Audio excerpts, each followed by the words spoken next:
Sidang jemaat yang dikasihi oleh Tuhan Yesus Kristus, ya, tema renungan kita pada pagi ini yaitu perjamuan kudus. Perjamuan kudus ini kita terus lakukan. Ada yang sebulan sekali seperti gereja kita ini, sebulan sekali di akhir bulan, minggu terakhir. Ada sebulan sekali di awal bulan. Sebulan sekali di awal bulan. Tapi ada yang setiap minggu melakukan perjamuan Tuhan. Tidak masalah. Karena Tuhan tidak menyuruh, memerintahkan. Berapa sering kita melakukan perjamuan kudus? Tuhan hanya perintahkan untuk kita terus melakukan sampai Tuhan datang. Apa pentingnya? Kita melakukan perjamuan kudus. Dari pembacaan tadi kita belajar, saudara. Ada beberapa hal yang mengungkapkan pentingnya perjamuan kudus. Yang pertama kita bisa melihat, tadi dikatakan setiap kita melakukan perjamuan kudus itu untuk mengingat Tuhan. Lakukanlah ini sebagai peringatan akan aku. Dan ini diungkapkan sampai 2 kali. Ketika memecahkan roti, lalu dibagikan, dan berkata, ini menjadi peringatan akan aku. Ketika Tuhan mengambil cawan, lalu dibagikan, lakukanlah ini menjadi peringatan akan aku. Di sini kita tahu bahwa pentingnya perjamuan kudus yang pertama itu adalah untuk mengingat, mengenang Tuhan Yesus. Diingat dari Tuhan Yesus itu adalah kasih-Nya. Yang kedua, pengorbanannya. Yang ketiga, kesetiaan Tuhan terhadap setiap orang percaya. Melalui perjamuan kudus ini kita melihat kasih, pengorbanan, dan kesetiaan Tuhan yang tidak akan pernah berubah.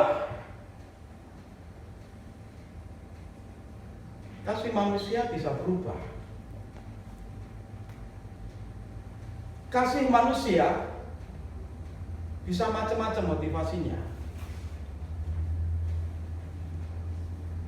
Tapi Tuhan mengasihi manusia alasannya karena kasih. Karena Tuhan mengasihi manusia, maka Dia mau berkorban, memberikan dirinya. Dengan cara bagaimana? Meninggalkan tahtanya di surga, meninggalkan segala kemuliaannya di surga, turun ke bumi dalam wujud manusia, bukan sebagai raja besar yang berkuasa, tetapi turun menjadi anak seorang tukang kayu. Kenapa Tuhan Yesus sedemikian mengasihi, sedemikian berkorban, sedemikian besar setianya kepada saudara dan saya? Kenapa? Ini gara-garanya karena saudara dan saya ini manusia berdosa. Kalau saudara dan saya dan seluruh umat manusia tidak jatuh dalam dosa, maka tidak perlu kok Tuhan datang meninggalkan semua kemuliaannya, turun sebagai manusia di bumi ini. Saudara, karena dosa. Firman Tuhan katakan dalam Roma 3 ayat 23. Karena semua orang telah berbuat dosa dan telah kehilangan kemuliaan Allah. Dan oleh kasih karunia telah dibenarkan dengan cuma-cuma karena penebusan dalam Kristus Yesus. Semua orang sudah jatuh dalam dosa dan kehilangan kemuliaan Allah. Aku termasuk dari yang dikatakan semua orang. Karena semua orang itu berarti tanpa kecuali. Aku, diriku, Pak Slamet ini termasuk di dalamnya yang sudah jatuh dalam dosa dan kehilangan kemuliaan Allah. Tetapi oleh karena kasih Yesus, pengorbanan Yesus dan kesetiaan Yesus yang sedemikian besar, maka oleh kasih karunia hidupku ditebus oleh Tuhan, diselamatkan oleh Tuhan. Bahaya dosa itu ada dalam Yesaya 59 ayat 1 dan 2.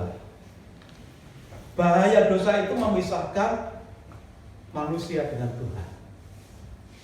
Yesaya 59 ayat 1 dan 2. Sesungguhnya tangan Tuhan tidak kurang panjang untuk menyelamatkan, dan pendengarannya tidak kurang tajam untuk mendengar. Ayat 2. Tetapi yang merupakan pemisah antara kamu dan Allahmu ialah segala kejahatanmu, dan yang membuat dia menyembunyikan diri terhadap kamu sehingga ia tidak mendengar ialah segala dosamu. Kalau saudara dan saya masih ada dosa dan tidak mau percaya pada Tuhan, maka dosa ini akan memisahkan hidupmu dengan Tuhan.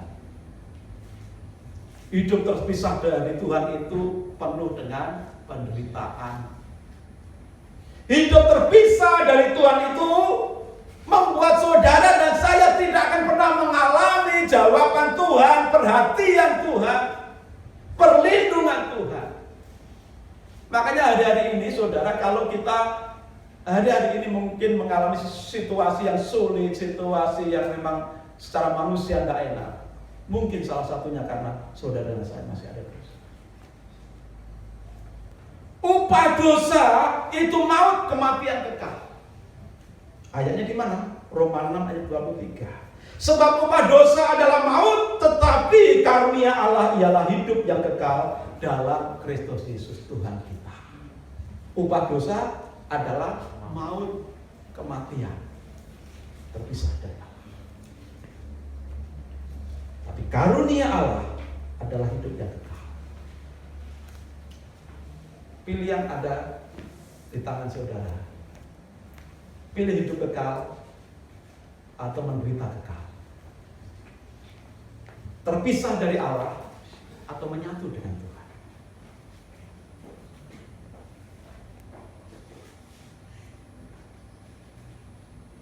Karena begitu besar kasih Allah akan dunia ini sehingga ia merelakan anaknya, memberikan anaknya yang tunggal supaya saudara dan saya diselamatkan. Maka pada hari ini mari kita datang pada Tuhan, kita sambut uluran tangan kasih Tuhan, uluran tangan pengorbanan Tuhan, uluran tangan kesetiaan Tuhan kepada saudara saya. Mari kita sambut dengan hati kita, dengan seluruh kehidupan kita. Tuhan, sedemikian besar kasih, pengorbanan dan kesetiaan-Mu. Tanpa Engkau, maka hidupku binasa. Tanpa Engkau, maka hidupku ini dalam bahaya. Tanpa Engkau, hidupku penuh penderitaan. Yakinlah selalu ada jalan keluar di dalam Tuhan. Itu sebabnya, ayo kita introspeksi diri. Sebentar kita akan perjamuan. Ingatlah kasih Tuhan, ingatlah pengorbanan Tuhan, ingatlah kesetiaan Tuhan.